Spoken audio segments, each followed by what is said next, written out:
Content creator কিংবা celebrity কিংবা half viral কিংবা ফুল ভাইরাল, সবার ইমোশন আমরা তেমন একটা বেশি ভাইরাল হতে দেখি না।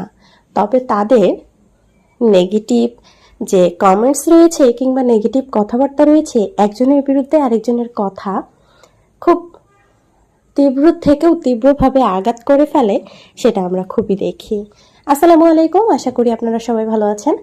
তো আজকের ভিডিওটি আসলে মূলত হচ্ছে মানুষ কিভাবে তাদের ইমোশনগুলো এত সুন্দরভাবে লুকিয়ে রাখে আমি জানি না। আমার নর্মালি হচ্ছে আমাদের কাছের বা প্রিয় মানুষদের সাথে হালকা কথা কাটাকাটি হলে আমাদের কতটা ক্লান্ত মনে হয়, ইমোশনাল হয়ে যাই, কান্না চলে আসে এবং ফোন ধরতে একেবারেই ভালো লাগে না, কোনো কিছু করতেই ভালো লাগে না। আর সেখানে দেখেন আমাদের আখি আপু, যাকে আমরা 203-এর ঘরে ছিল আমরা দেখতে পেয়েছি, হঠাৎ সবকিছু এলোমেলো হওয়ার পরে সে দিব্যি তার আইডিতে সুন্দরভাবে নিউ একটা আইডি খুলে সে সুন্দর সুন্দর কিছু ভিডিও করতেছে, পোস্ট করতেছে।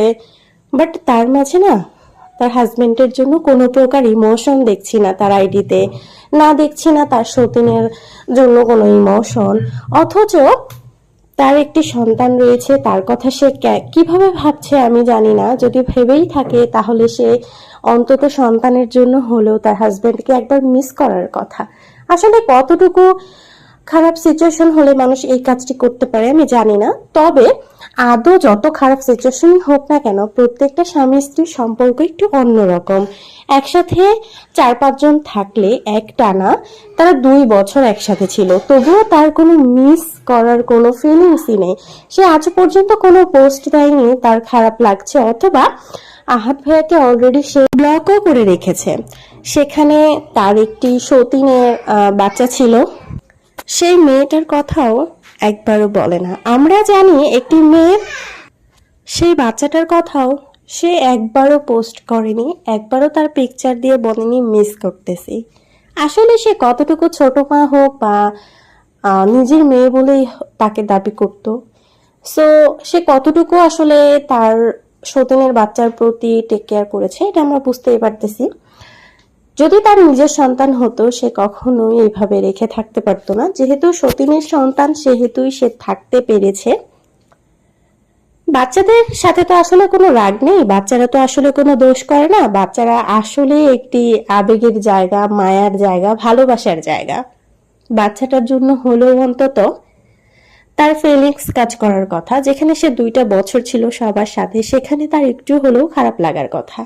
সে দিব্যি আছে, লাইভ করছে, সুন্দর সুন্দর পোস্ট করে যাচ্ছে, নিজের পায়ে দাঁড়ানোর চেষ্টা করতেছে, যা সে আগে পারেনি এখন সে করতেছে। এটার জন্য তার প্রতি অনেক অনেক শুভকামনা, সে একটি ভালো কাজ করতেছে।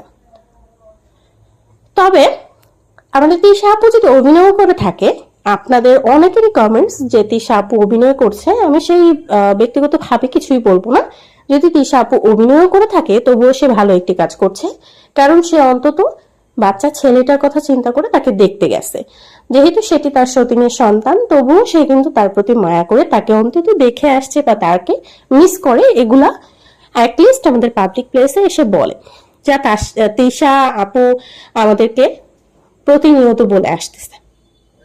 তো আপনারা যারা ভাবেন যে হুট করে একটা সংসার হোক, সম্পর্ক হোক, ডিসকানেক্ট হয়ে আপনি নিজের পায়ে দাঁড়াবেন, আসলেই ততটা সহজ না।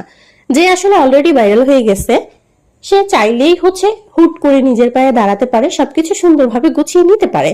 তবে যারা এগুলো দেখে অনুপ্রাণিত হন কিংবা হচ্ছে চাইলেই সবকিছু করা সম্ভব, আসলেই সম্ভব না, সেটা যার যার জায়গা থেকে সে এসে শুরু না করলে কখনো বুঝবেন না। তাই ঘুমিয়ে ঘুমিয়ে